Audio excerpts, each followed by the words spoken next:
আসসালামু আলাইকুম আছি স্যার। আলহামদুলিল্লাহ। আসসালামু আলাইকুম সরি, স্যার। ওয়ালাইকুম আসসালাম ফর দ্য ডিলে। আমার আসলে এই যে ট্রাফিক ক্রস আসসালামু আলাইকুম করে। স্যার। জি, ওয়ালাইকুম আসসালাম। ট্রাফিক শেষ ঠেলে আসতে আসতে একটু ডিফিকাল্ট হয়ে গেছে, দের ইজ এ রিজন। আমি এখন টের পাই যে আসলে উইকেন্ডে ক্লাসটা পারলে একটা প্রিভিলেজ আসলে। আমিও একটু রেস্টেড হয়ে আপনাদের জন্য মানে কিছুটা বেটার হয়। আচ্ছা, সো একেবারে কামিং অন টু পয়েন্ট, যে জায়গাতে আমরা আছি সেটা হচ্ছে যে আমাদের সিলেবাস অ্যাবাউট টু ক্লোজ। তাহলে আমাদের কি বাকি আছে সেটা হচ্ছে ক্যাশ ফ্লো স্টেটমেন্ট বাকি আছে। ওকে। আর ক্যাশ ফ্লো স্টেটমেন্টের সাথে এরপর যে দুটো চ্যাপ্টার আছে আমাদের, একটা হচ্ছে সোল প্রোপ্রিয়েটরশিপ অ্যান্ড পার্টনারশিপ, আর লাস্টেরটা হচ্ছে আমাদের যে নতুন যে সাবজেক্ট যেটা ইন্ট্রোডিউস করেছে আমাদের। ওকে। নতুন সাবজেক্ট হচ্ছে public financial management.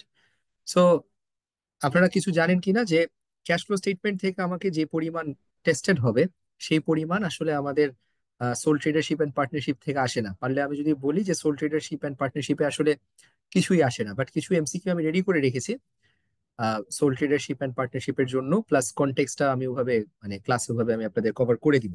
Okay. And this brings to the last chapter, যে পাবলিক ফাইন্যান্সিয়াল ম্যানেজমেন্ট, যেটা আপনাদের জন্য একটা মিস্ট্রি। ঠিক আছে, যে কি জিনিসটা কি চ্যাপ্টারটা। সো আমি এটাকে স্লাইডস দিয়ে কিছুটা কি পয়েন্টস গুলা ওখান থেকে আমি তুলে নিয়ে আসি। ইভেন আমি এই তো সানডেতে আমি স্লাইডসটা বানানো শেষ করলাম।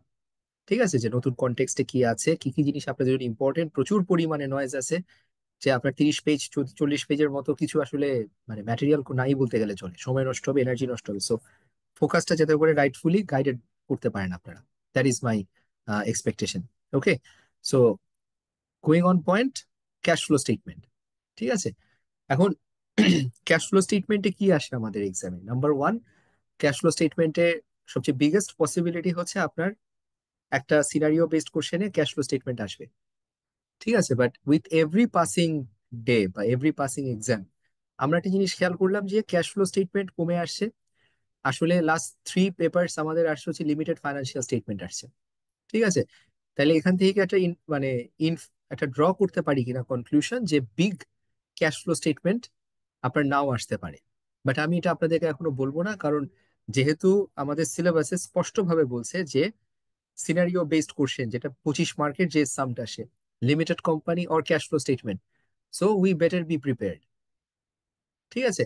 আর এই স্লাইডসটা আমি যেভাবে আপনাদেরকে আসলে গাইড করেছি, সেখানে আমার মেইন উদ্দেশ্য হচ্ছে যে cash flow statement not just আপনি একটা প্রিপেয়ার করবেন শুরু থেকে শেষ পর্যন্ত, আপনাকে এর ভেতরে যে কমপ্লেক্সিটি গুলো আছে সেগুলো যাতে করে আপনারা ডিরাইভ করতে পারেন।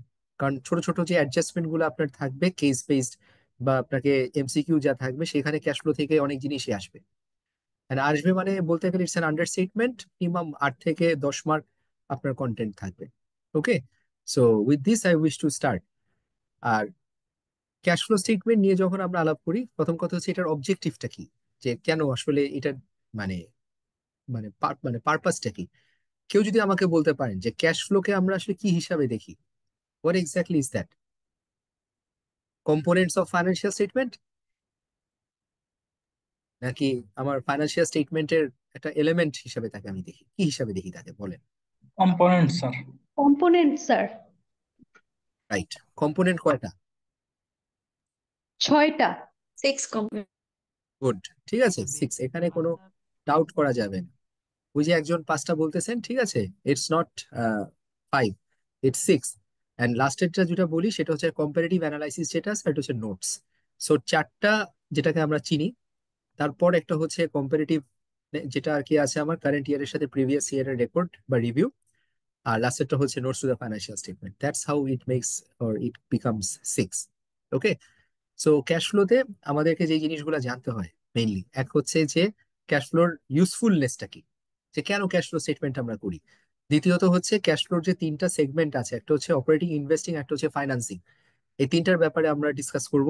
আর লাস্টেরটা হচ্ছে ক্যাশ ফ্লো যে আমরা প্রিপেয়ার করি, আমরা এক্সামের জন্য ইনডাইরেক্ট বেসিসে বা ইনডাইরেক্ট মেথডে আমরা প্রিপেয়ার করব। ওকে। বাট আপনাদেরকে ডাইরেক্ট মেথডটা আমি আপনাদেরকে দেখিয়ে যাব, যেটা বইতে আসলে ওভাবে নাই, কিন্তু ডাইরেক্ট মেথড থেকে ছোট ছোট কিছু সাম আসে এক্সামে। সো আমি আপনাদেরকে রিকোয়েস্ট করবো যে ওখানে একটু মানে অ্যাটেনশন দিয়ে জিনিসটা ক্লিয়ার করে নেওয়া। কারণ অনেকে আছে ইনডাইরেক্ট মেথডটা একবার পেরে গেলে মনে করে যে আর দরকার নেই, কিন্তু ডাইরেক্ট মেথডে যে আমাকে cash flow from revenue, cash outflow from operations, এই জিনিসগুলো যে বের করতে হয় বা কিভাবে বের করবো, ছোট ছোট সামগুলো আসবে, উই মাস্ট বি প্রিপেয়ার্ড। ওকে। তারপর গেল যে প্রথম যে কন্টেন্টটা, যে ক্যাশ ফ্লোর দরকারটা কি।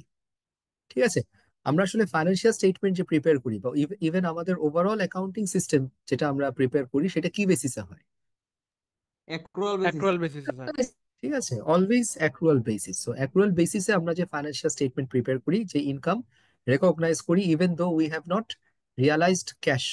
ঠিক আছে, বা আমরা তাকে এক্সপেন্সকে রেকগনাইজ করি even though we have not yet made the payment. ঠিক আছে, সো এই বেসিসে আমাকে income statement balance sheet prepare করাতে কোনো প্রবলেম হয় না। But cash flow statement as the name implies, ঠিক আছে, এটা হচ্ছে cash inflow and cash outflow দিয়ে ডিকটেট করা হয়। ঠিক আছে, তার মানে আমি আমার ফাইন্যান্সিয়াল স্টেটমেন্ট প্রিপেয়ার করতেছি অ্যাক্রুয়াল বেসিসে, কিন্তু অনলি এলিমেন্ট বা কম্পোনেন্ট অফ ফাইন্যান্সিয়াল স্টেটমেন্ট যেটা ক্যাশ ফ্লো বেসিসে করা হয়, সেটা হচ্ছে আমার ক্যাশ ফ্লো স্টেটমেন্ট। এখন এই জিনিসটা কেন করা হয়, এটা অনেকেরই ডাউট থাকে, বা অনেকে মনে করে করতেছি তো করতেই আছি। আমরা যখন পড়তে বসি আমাকে জাস্ট বলে একটা ক্যাশ ফ্লো স্টেটমেন্ট বানায় দাও। স্টুডেন্টরা দেখা যায় পড়ার আগে ক্যাশ ফ্লো স্টেটমেন্টের ফরম্যাট ছক আঁকা শুরু করে। বাট আমাদেরকে আসলে মানে এটার অ্যাকচুয়াল ইউজেজটা বুঝতে হবে। ঠিক আছে, যেমন অ্যাক্রুয়াল বেসিসটা আপনি চাইলে ইনকাম ম্যানেজমেন্ট করতে পারেন। ঠিক আছে, আপনি আনআর্নড ইনকামকে আর্নড ইনকাম দেখাতে পারেন। ঠিক আছে, আপনি এক্সপেন্সকে কম বুক করতে পারেন, যেই টাকাটা আপনি পেমেন্ট করেন, তারপর ম্যানেজমেন্টকে দেখালেন যে আপনার এক্সপেন্স কম। সো এই যে মিসম্যানেজমেন্ট গুলো যে আমরা করতে পারি অ্যাক্রুয়াল বেসিসের সাবজেক্টিভিটির, ঠিক আছে, যে শেল্টারে থেকে যে আমরা আমাদের ফাইন্যান্সিয়ালস এর নাম্বার গুলাকে চেঞ্জ করতে পারি, এই কাজ কিন্তু ক্যাশে করা যায় না। সো ক্যাশ যদি আমার ইনফ্লো হয়, that is an inflow, cash outflow হলে আমার ইনফ্লো, এর মধ্যে আর কোনো কথা নাই। ঠিক আছে, সো এই জন্য একটা কথা, যারা যারা ইনভেস্টার, যারা ফাইন্যান্সিয়াল, যার ডিলিজেন্স বেশি থাকে তাদের, ঠিক আছে, তারা একটা কাজ করে, তারা balance sheet and income statement নিয়ে কিন্তু বসে না। ঠিক আছে, ইভেন আমি যখন স্যানিটেটেড ব্যাংকে ছিলাম, আমি দেখেছিলাম যে ফরেনাররা যখন আমাদের এখানে আসতো, ওরা আমাদের ইনকাম স্টেটমেন্ট ব্যালেন্স শিটটা এক সাইডে ফেলে দিত। ওরা এসে সবার আগে ক্যাশ ফ্লো স্টেটমেন্ট নিয়ে দেখতো, এন্ড দেখতো যে ক্যাশ ফ্লো ফ্রম অপারেশনস কিরকম। ঠিক আছে, cash flow from investing activities and financing activity, এই তিনটা ডেটা দেখে তাদের কাজ শেষ হয়ে যেত। তারা আমাদের ইনকাম স্টেটমেন্টে আসতো, কারণ জানে যে ইনকাম স্টেটমেন্ট আমরা মিসম্যানেজ করতে পারি, বা যদি মিসম্যানেজ নাও করে থাকি, ইনকাম স্টেটমেন্টে দেখা যাচ্ছে যে আমার আর্নিংস হলো, কিন্তু ক্যাশ ফ্লো যদি না থাকে, তাহলে where is the validity of this cash flow coming into being.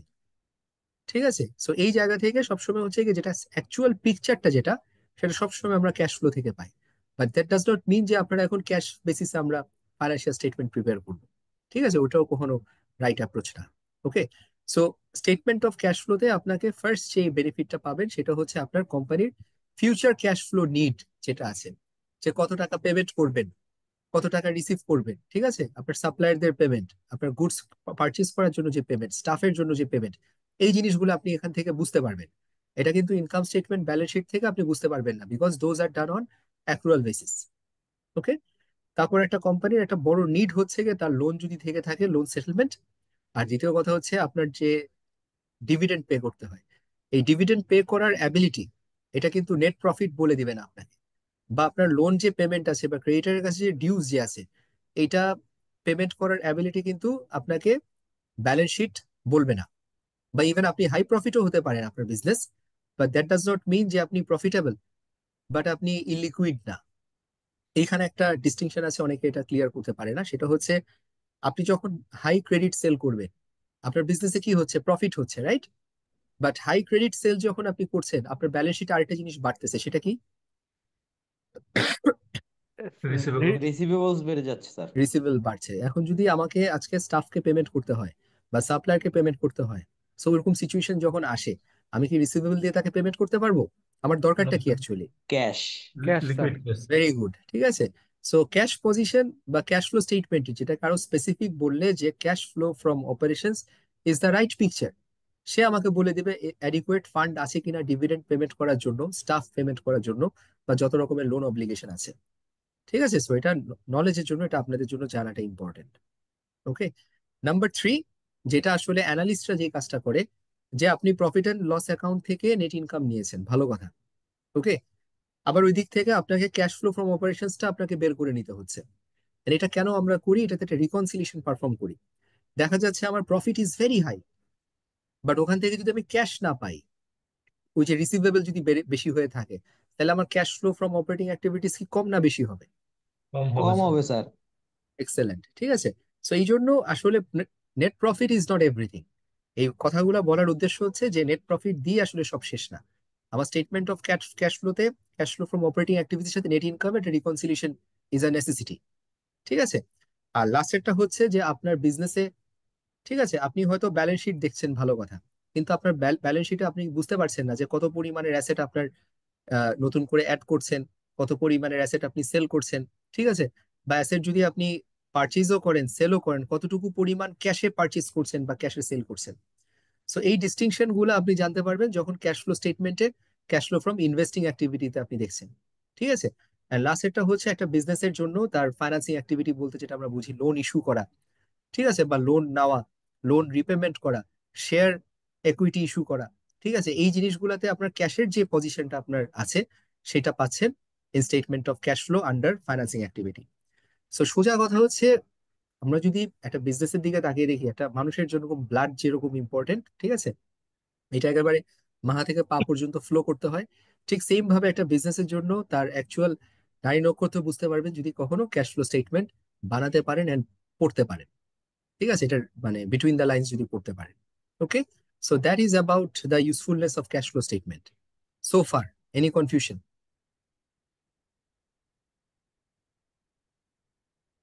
No sir. Good.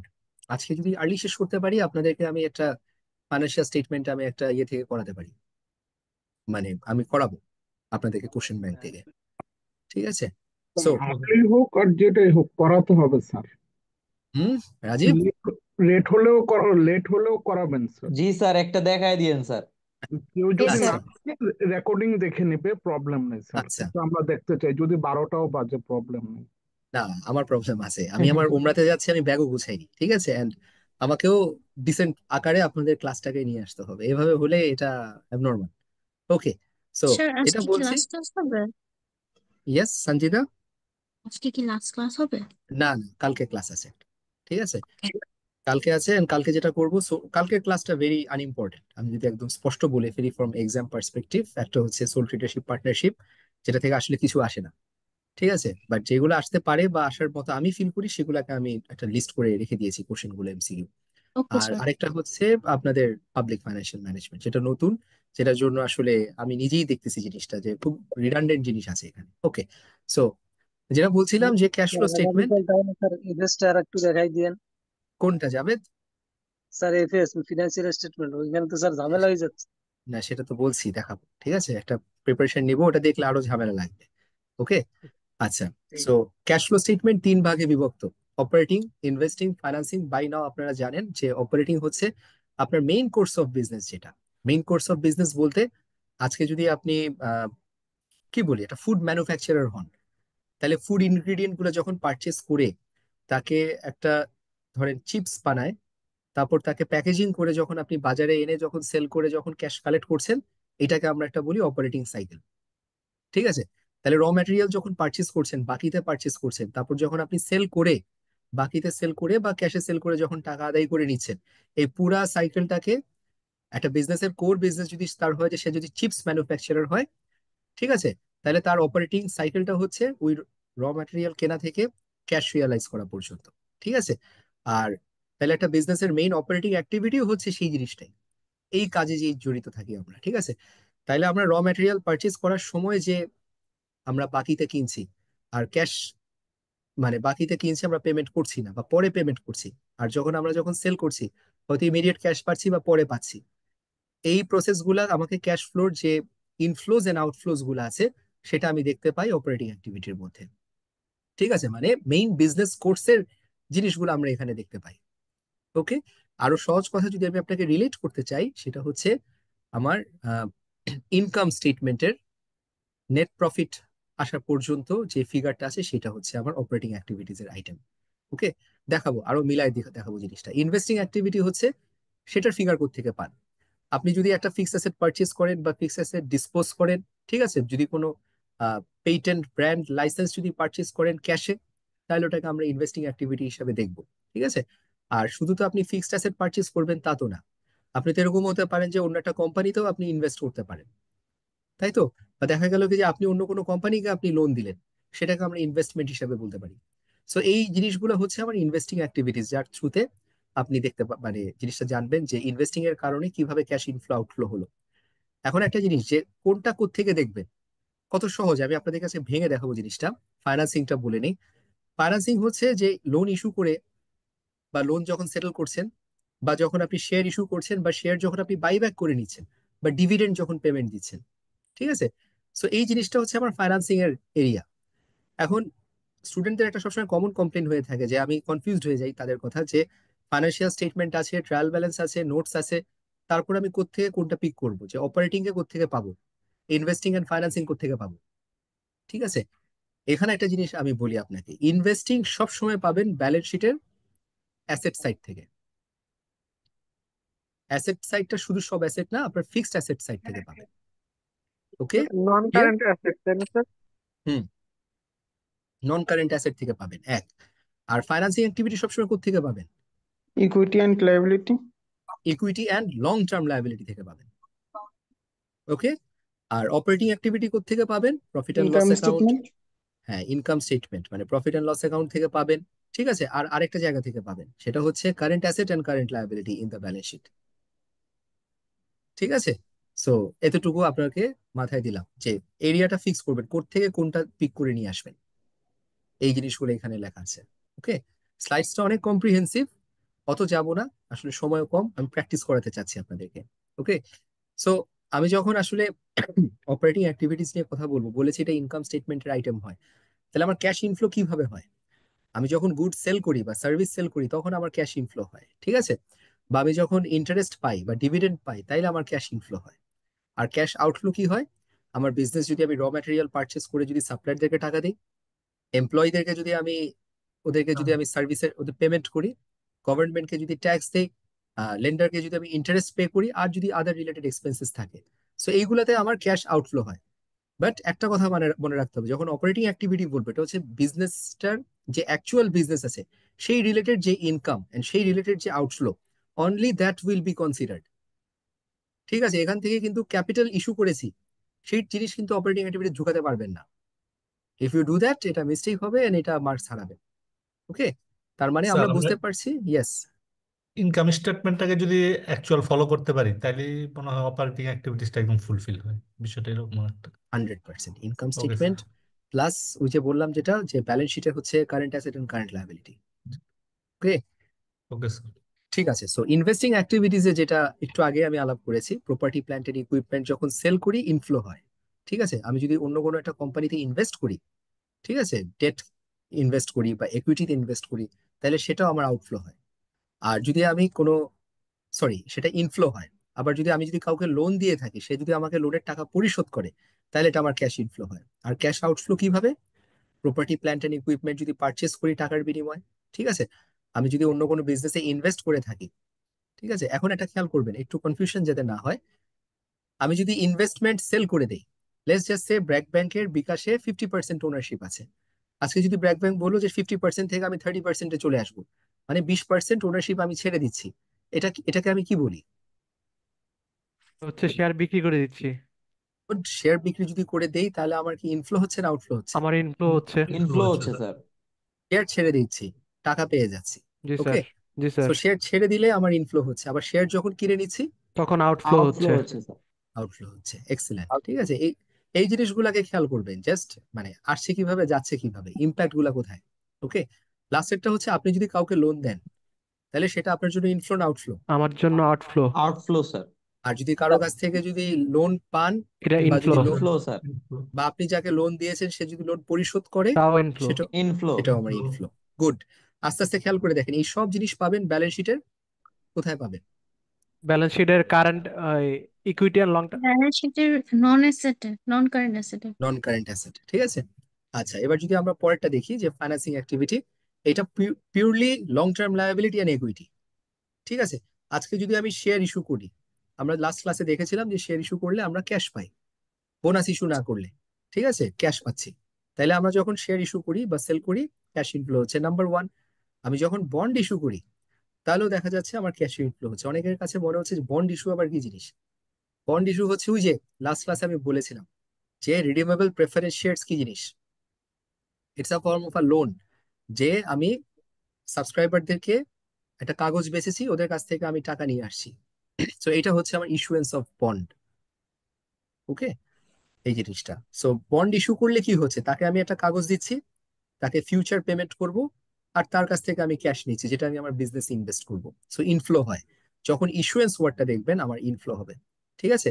আর যখন রিডিম ওয়ার্ডটা দেখবেন, রিডিম ওয়ার্ডটা মানে কি, যে সে আমাকে টাকা পরিশোধ করে দিচ্ছে, তখন আমার কি হচ্ছে, সরি, আপনার ইস্যুয়েন্স হলে টাকা পাই। আর রিডিমশন মানে কি? পরিশোধ। Outflow sir. পরিশোধ। ভেরি গুড, ঠিক আছে। আর ক্যাশ আউটফ্লোতে আরেকটা হচ্ছে যখন আমি ডিভিডেন্ডের টাকা দিয়ে দিই, যখন আমি আমার কাস্টমার মানে ইয়েদেরকে, শেয়ার হোল্ডারদেরকে যখন ডিভিডেন্ড পেমেন্ট করব, তখন আমার আউটফ্লো হয়। সো ফার সো গুড, কোনো কনফিউশন? বেসিক্স? No sir. ঠিক আছে, আস্তে আস্তে এগুলোর ডেপথে যাবেন। এটা একটা জিনিস আছে, এটা আসলে সময় নাই, ওটা আমি মানে দেখাবো না, এটা জাস্ট একটা এক্সাম্পল। ওকে, সো যেটা বলতে চাচ্ছিলাম যে আমরা যে ক্যাশ ফ্লো স্টেটমেন্ট প্রিপেয়ার করি, আমরা দুই ভাবে প্রিপেয়ার করতে পারি। একটা হচ্ছে আমার ডাইরেক্ট মেথড, একটা হচ্ছে আমার ইনডাইরেক্ট মেথড।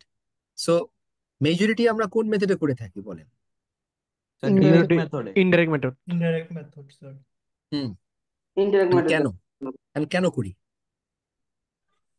সহজ তাই।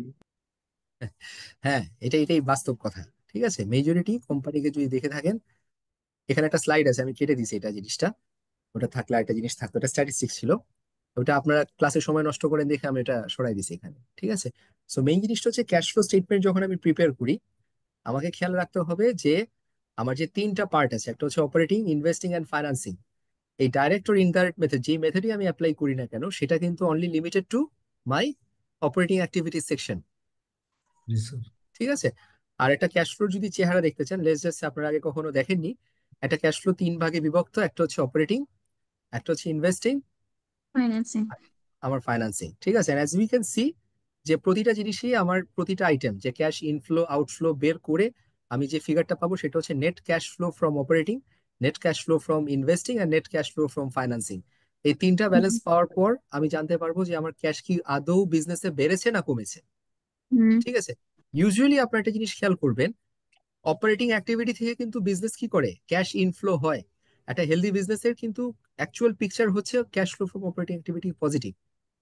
Cash flow from operating activity যদি নেগেটিভ থাকে, এটার মানে হচ্ছে আপনি টাকা না যা পাচ্ছেন তার থেকে টাকা বেশি লুজ করতেছেন। চলে যাচ্ছে। ঠিক আছে, সো উই বা শুড বাকি বি, পড়তেছে। হ্যাঁ we should be concerned. And সেই জায়গাতে আমাকে দেখতে হবে আমার কি ক্যাশ কালেকশন পিছিয়ে আছে কিনা। ঠিক আছে, বা দেখা যাচ্ছে আমার কি, মানে যেটা বলছেন যে ডিউ হয়ে আছে কিনা, এই জিনিসগুলো আমাকে খেয়াল করতে হবে। ওভার পে করছি কিনা জিনিসটা, ওই এরিয়াতে আমাকে খেয়াল রাখতে হবে। আর গ্রোয়িং বিজনেসে আরেকটা আপনার সিনারিও আছে, গ্রোয়িং বিজনেসে যেটা হয়, ইনভেস্টিং অ্যাক্টিভিটি কিন্তু আপনার নেগেটিভ হয়। And সেটার রিজন হচ্ছে আপনি বেশি পরিমাণে কি করছেন, ইনভেস্ট পারচেজ করতেছেন। ফিক্সড অ্যাসেট আপনি মানে বাড়ছে, আপনার পারচেজ ফিক্সড করতে। অ্যাসেট বাড়তেছে, ল্যান্ড প্রেমিসেস বাড়তেছে।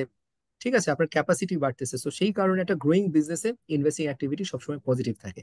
আর আর ইভেন গ্রোয়িং বিজনেসটা বলতে মূলত কিরকম? গ্রোয়িং বিজনেস, লেটস জাস্ট সে যে আজকে আমার বিজনেস যদি এরকম থাকে যে আমি খালি ঢাকাতে আমার একটা মানে কি বলবো, একটা প্ল্যান্ট আছে, ঠিক আছে, একটা ম্যানুফ্যাকচারিং একটা গার্মেন্টস আছে, আমি যদি দেখা গেল যে এটাকে চিটাগং, ময়মনসিংহ, রাজশাহী বিভিন্ন জায়গায় যদি নিতে চাই, তাহলে কি করতে হচ্ছে, ল্যান্ড প্রকিউর করতে হচ্ছে, আচ্ছা নতুন আচ্ছা করে ফ্যাক্টরি সেট আপ দিতে হচ্ছে। এখন একটা আচ্ছা। ইন্টারেস্টিং জিনিস আছে, আপনাদেরকে আমি একটা জিনিস বলি, যে এই যে আমার ক্যাশ মানে আউটফ্লো হচ্ছে ইনভেস্ট করার জন্য একটা গ্রোয়িং কোম্পানির জন্য, এই টাকাটা আসে কোত্থেকে? আর ইনভেস্টিং ইনভেস্টর থেকে। ধরো, মানে ইনভেস্টর অপারেটিং না, থেকে ফাইন্যান্সিং স্যার। আচ্ছা ফাইন্যান্সিং অ্যাক্টিভিটি থেকে স্যার। এটা দুই জায়গা থেকে আসতে পারে। যদি আপনি সেলফ সলভেন্ট হন, তাহলে আসবেন cash flow from operating activities. কিন্তু যেটা বলছি, আপনি গ্রোয়িং বিজনেস, আপনি এখনো সেই পরিমাণে ব্যবসা করে কুলায় উঠতে পারেননি যে আপনার অপারেটিং থেকে পুরোটা পাবেন, তখন আপনাকে ইনভেস্টিং মানে ফাইন্যান্সিং অ্যাক্টিভিটি থেকে নিতে হবে। ফাইন্যান্সিং অ্যাক্টিভিটি হচ্ছে শেয়ার ইস্যু করে, ঠিক আছে, ব্যাংকের থেকে লোন নিয়ে, এইভাবে করে আপনাকে ফান্ড উঠায় এনে করতে হবে। সো দিন শেষে ক্যাশ ফ্লো স্টেটমেন্ট কিন্তু একরকম ব্যালেন্স হয়ে যায়। ঠিক আছে, খুব ইন্টারেস্টিং জিনিসগুলা যদি কখনো নিয়ে বসেন, চিন্তার এরিয়া গুলাকে আপনারা মানে বাড়াতে হবে, তখন বুঝবেন জিনিসটা কত ইন্টারেস্টিং। ওকে, সো আমার ইনভেস্টিং অ্যাক্টিভিটিস এর টাকা আসে হয় অপারেটিং অ্যাক্টিভিটি, যদি সলভেন্ট বিজনেস হয়। ঠিক আছে, আর যদি সলভেন্ট না হয় বা যদি মানে এক্সট্রা অর্ডিনারিলি গ্রোয়িং বিজনেস হয়, সেটা ফাইন্যান্সিং করে আপনার তাকে টিকায় রাখতে হয়। অ্যান্ড ফাইন্যান্সিং অ্যাক্টিভিটি যদি একটা ম্যাচিউরড কোম্পানিকে যদি আমরা দেখি, তখন তার ফাইন্যান্সিং অ্যাক্টিভিটি কিন্তু কম থাকে। যেমন আজকে যদি কোকা কোলা বা পেপসির দিকে যদি তাকায় দেখি, তার কিন্তু বিজনেসে ক্যাশ যথেষ্ট আছে, তার নতুন করে রেজ করতে হচ্ছে না, পারলে সে উল্টা আরো মানুষকে ফান্ড দিয়ে আসছে। ঠিক আছে, সো ওভারঅল আমার এই ইনক্রিজ ডিক্রিজ পজিশনটা আমি পেয়ে যাই। এন্ড এখানে একটা ছোট্ট রিকনসিলিয়েশন আছে, যারা ক্যাশ ফ্লো স্টেটমেন্ট করবেন তারা খেয়াল করবেন এই নেট ইনক্রিজ বা ডিক্রিজ ইন ক্যাশের যে ব্যালেন্সটা আছে, ঠিক আছে, এই ব্যালেন্সটা যাতে করে আপনার ক্যাশের ওপেনিং ব্যালেন্স আর ক্যাশের ক্লোজিং ব্যালেন্সের যে ডিফারেন্সটা থাকে, that has to be this balance, net increase বা ডিক্রিজ ইন ক্যাশ। সোজা কথা বলতে আমার ওপেনিং ব্যালেন্স যে ক্যাশ ছিল তার সাথে আমার এই অপারেটিং, ইনভেস্টিং এন্ড ফাইন্যান্সিং এর যে নেট পজিশনটা আছে সেটা অ্যাড করে দিলে, ঠিক আছে, করে দিলে আমরা পেয়ে যাচ্ছি cash at the end of the period, মানে ক্লোজিং ব্যালেন্স। এটাতে কারো ডাউট আছে? No sir. ওকে, একটা কমন এমসিকিউ, এই জিনিসগুলো আসে সহজ, বাট এটা আপনাদের জন্য প্র্যাকটিক্যাল।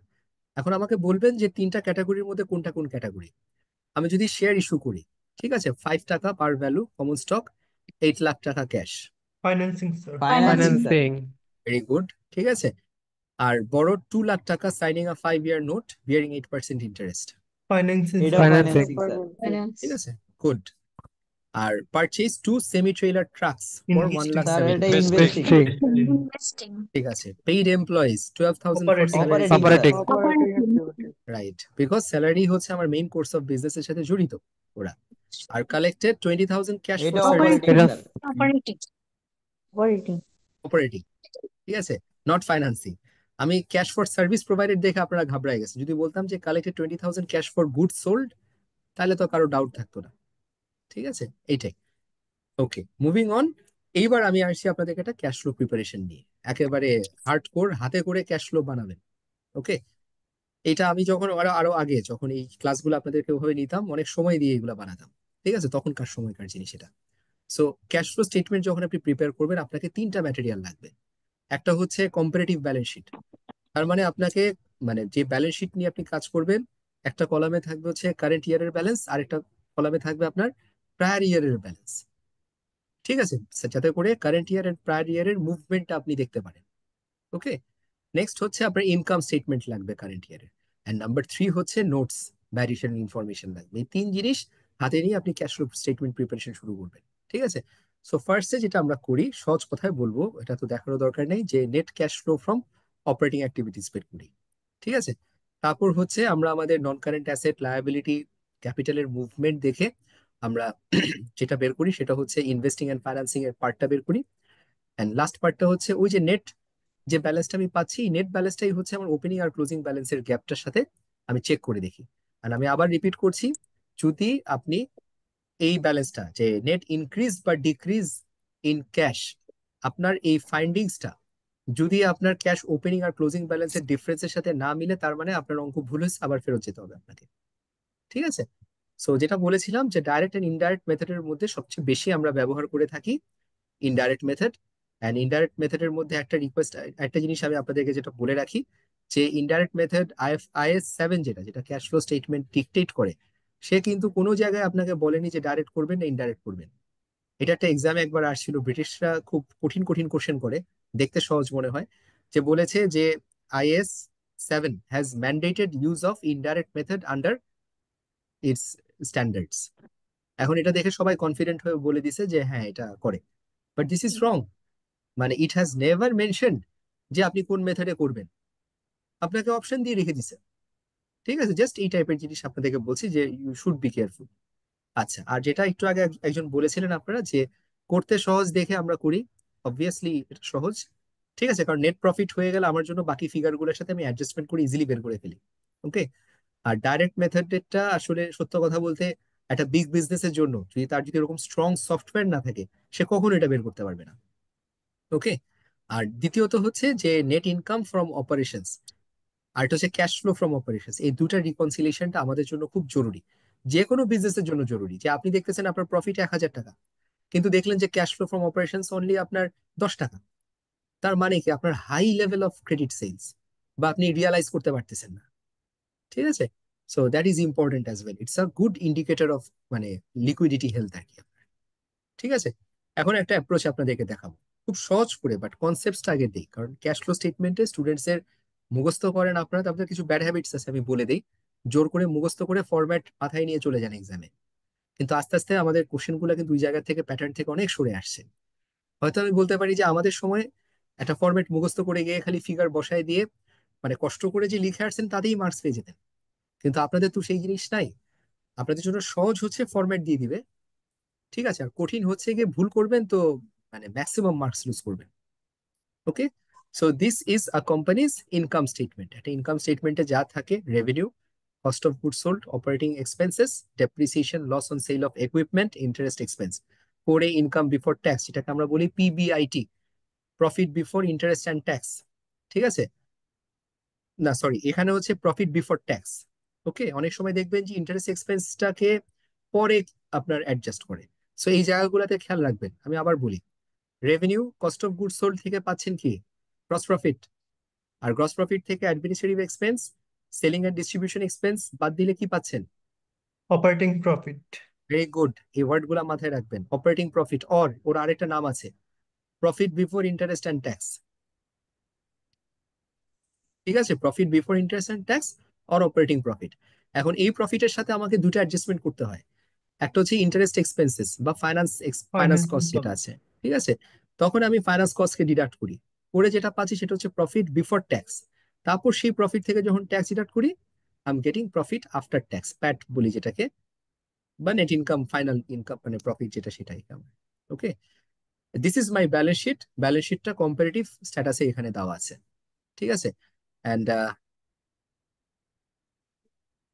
আচ্ছা, আইসিডব্লিউর কোশ্চেন, ঠিক আছে, আমি আজকে ক্লাস করাবো, দেখাবো জিনিসগুলো, আপনাদের ওয়ারি হওয়ার কিছু নাই জিনিসটা, ঠিক আছে।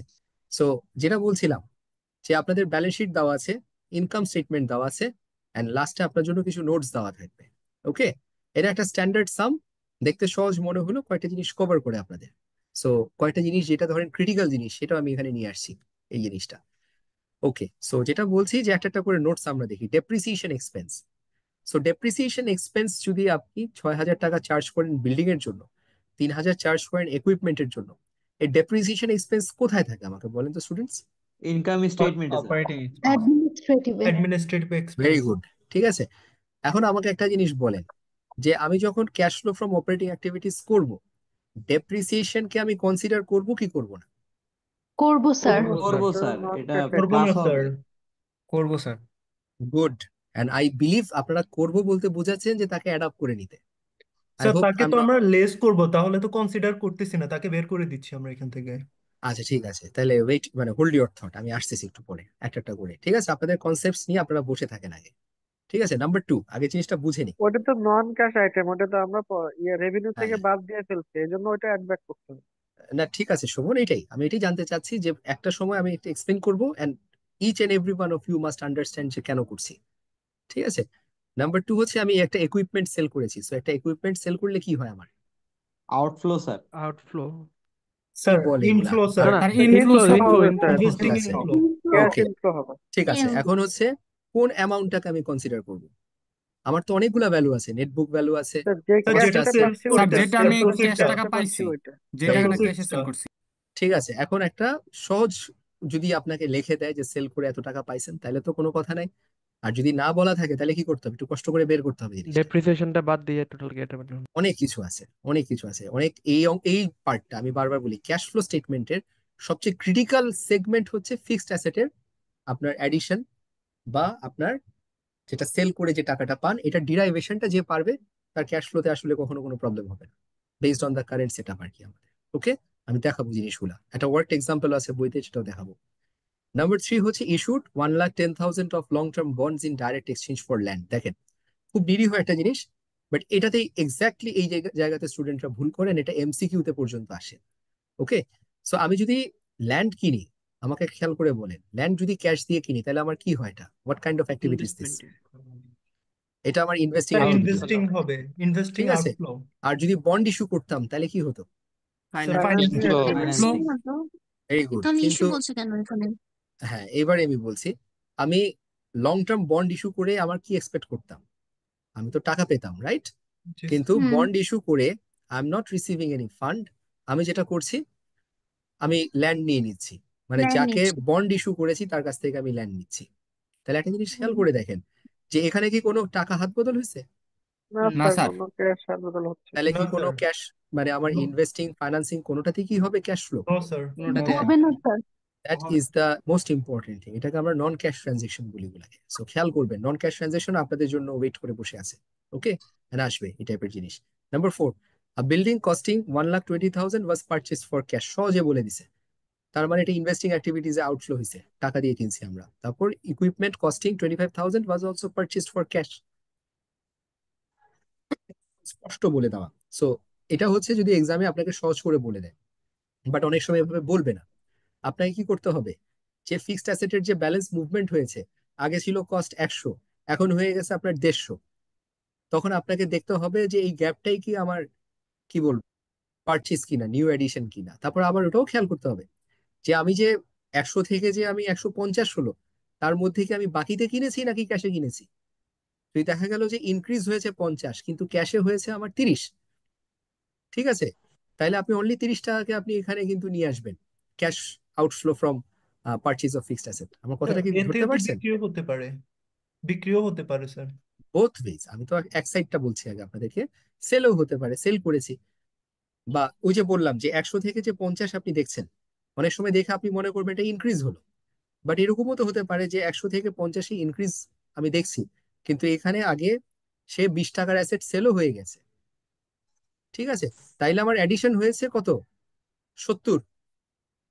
100 থেকে 50 দেখে আপনি 50 মনে করেছেন, যেখানে আমার অ্যাডিশন হয়েছে 70 টাকা, আর অ্যাসেট সেল হয়েছে আমার এখানে 20 টাকা। আমি সাম করালে এগুলো আরো ক্লিয়ার হবে, মানে জিনিসটা গ্র্যাভিটিটা বুঝাচ্ছি যে কঠিন কি কি জিনিস থাকে। ওকে, আর নাম্বার 5 সহজ, কমন স্টক ইস্যু করেছি 20,000 টাকা দিয়ে, এটা তো আমরা জানি এটা আমার ফাইন্যান্সিং অ্যাক্টিভিটি। আর কোম্পানি ডিভিডেন্ড ডিক্লেয়ার করেছে। এখন এখানে একটা জিনিস আপনারা স্টুডেন্টদেরকে এখানে আপনাদেরকে পাজল করে ফেলে যে এক হচ্ছে ডিক্লেয়ার করলাম ডিভিডেন্ড, কিন্তু ডিক্লেয়ার করলে হবে না, আমরা কি নিয়ে পেড কাজ করতে করতেছি, হবে cash flow sir. Cash statement. Pay paid করতে করতে হবে হবে স্যার, ক্যাশ পেইড করতে হবে, ট্রানজাকশন হতে হবে। ভেরি গুড, ঠিক আছে। অনেক সময় ডিক্লেয়ার করে এক অ্যামাউন্ট, ঠিক আছে, কিন্তু পেমেন্ট করে আরেক অ্যামাউন্ট, তখন আপনাকে বের করে নিতে হবে অ্যাকচুয়ালি কত টাকা পেমেন্ট করছে। Declaring amount, declaration amount is not that important. Okay, just কয়েকটা কমন কনফিউশন আপনাদেরকে বলেছি, সো রেডি হওয়ার জন্য। সো এখন যেটা আপনাদেরকে দেখাবো যে নেট প্রফিট থেকে আমি কিভাবে ক্যাশ ফ্লো ফ্রম অপারেটিং অ্যাক্টিভিটিসটা আমি বের করবো। ওকে, সো ফার্স্ট অফ অল আমি যে কাজটা করি যে নেট ইনকাম হোক বা নেট লস হোক, আমি সবার আগে নেট ইনকাম বা লসের ফিগারটা নিয়ে আসি, কোত্থেকে আনি। Sir income income statement income থেকে। স্টেটমেন্ট থেকে স্যার। আচ্ছা, আরেকটা ক্রিটিক্যাল কোশ্চেন করবো একটু পরে, আমি এটা এখন করব না। সো নেট প্রফিট নিয়ে যখন আমি কাজ শুরু করি, তার সাথে আমি কিছু অ্যাডজাস্টমেন্ট করি, ঠিক আছে। ফার্স্ট অ্যাডজাস্টমেন্ট হচ্ছে আমার যত নন ক্যাশ এক্সপেন্সেস আছে তাকে আমার অ্যাড করে ফেলতে হবে, ঠিক আছে। এইবার হচ্ছে আসল কথা, কনসেপ্টের জিনিস, ঠিক আছে। নন ক্যাশ এক্সপেন্স কি, আমাকে সব কিছু ভুলে যান যা মুখস্থ করে আসছে, ঠিক আছে। আজকে আমার মানে কি বলবো 20 টাকা ডেপ্রিসিয়েশন চার্জ আছে, ঠিক আছে। এই ডেপ্রিসিয়েশনটাকে আমি কোথায় শো করি, কোথায় ডিডাক্ট করে আমি নেট প্রফিটে নিয়ে আসি বলেন তো? অ্যাডমিনিস্ট্রেটিভ এক্সপেন্সে। অ্যাডমিনিস্ট্রেটিভ এক্সপেন্স আমি তাকে ডিডাক্ট করি। ওকে, এখন একটা জিনিস খেয়াল করেন, আমি আমার স্টাফকে যখন স্যালারি পেমেন্ট করি, এই স্যালারি পেমেন্টের সময় কি আমি ক্যাশ হাত বদল হয়? হয় স্যার। হয় স্যার। হয় স্যার। কিন্তু যখন ডেপ্রিসিয়েশন চার্জ করি, আমার কি কোনো পকেট থেকে টাকা যাচ্ছে, ক্যাশ না যাচ্ছে? স্যার, না না স্যার। No sir. স্যার। না স্যার অ্যাসেট কমে যাচ্ছে। ঠিক আছে, অ্যাসেট কমে না, কি বলে এগুলা শুনেন, just depreciation is nothing but systematic a charge. Allocation. ওই যে ওই কথাটা আমি এই জন্য বলি পুরোনো ক্লাসগুলোতে ফেরত যান, যে আমার কস্টের systematic allocation over the years, that is depreciation. ডেপ্রিসিয়েশনে কিন্তু পকেটে থেকে টাকা চলে যাচ্ছে না কারো কাছে। এন্ড এই টাইপের কিন্তু সে কি নেচারের, এটা কার আন্ডারে আছে, অ্যাডমিনিস্ট্রেটিভ এক্সপেন্সের আন্ডারে আছে, right? G sir. So under administrative expense or under any expenditure যেগুলাতে আমার ক্যাশ পেমেন্ট হয় না, ঠিক আছে, সেই টাইপের এক্সপেন্স গুলাকে আমি কি করি, যখন cash flow from operating activities আমি প্রিপেয়ার করি, তখন সে অ্যাড করে দিই। গুড, ভেরি গুড, ঠিক আছে। আমার কাজই হচ্ছে গিয়ে আমি যেই নন ক্যাশ এক্সপেন্স আছে তাকে আমি নেট প্রফিটের সাথে অ্যাড ব্যাক করে দিব। এই এতটুকু বুঝতে কারো কোনো কনফিউশন আছে? দ্যাটস আ স্টার্ট, একেবারে ফার্স্ট স্টেপ। আপনি নেট ইনকামের সাথে ফার্স্ট অ্যাড করবেন হচ্ছে নন ক্যাশ এক্সপেন্স, যার মধ্যে ডেপ্রিসিয়েশন থাকে, অ্যামোর্টাইজেশন থাকে, আরেকটা জিনিস আছে এটা এক্সামে দেখবেন বইতে পাবেন না, সেটা হচ্ছে ডিপ্লিশন এক্সপেন্স। এই তিনটা এক্সপেন্স আপনি যখনই দেখবেন আপনি নেট প্রফিটের সাথে অ্যাড করে ফেলবেন। Anybody has any confusion?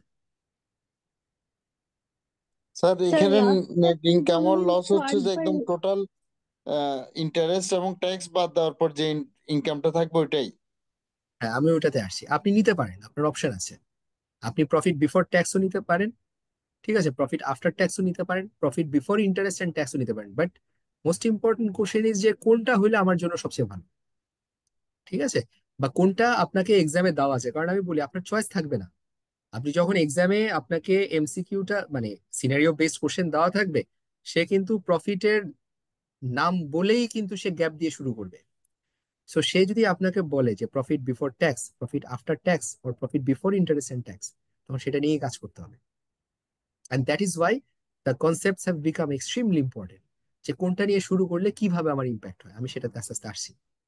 আপাতত দৃষ্টিতে আমরা ইউজুয়ালি যেটা করি, প্রফিট বিফোর ট্যাক্সটাকেই আমার হাইয়েস্ট অ্যান্ড বেস্ট কনসিডারেশন হিসাবে নিই। Mark my words, profit before ট্যাক্সটা করলে সহজ হয়। ওকে, কনফিউশন এটা নিয়ে কি কারো কাছে একটু ইয়ের মনে হচ্ছে, একটু সারপ্রাইজিং কিছু মনে হচ্ছে জিনিসটা? না স্যার। স্যার এক্সামে আমাদের কি প্রফিট বিফোর ট্যাক্সটা দিবে দিয়ে করতে বলবে নাকি নেট প্রফিট দিয়ে করতে বলতে পারে? এটা একটু এনিথিং, আরেকবার। এনিথিং। আমি তো এই মাত্রই বললাম যে যে কোনো তিনটা আসতে পারে, বাট ইউজুয়ালি যেটা আসে প্রফিট বিফোর ট্যাক্সটা আসে আমাদের।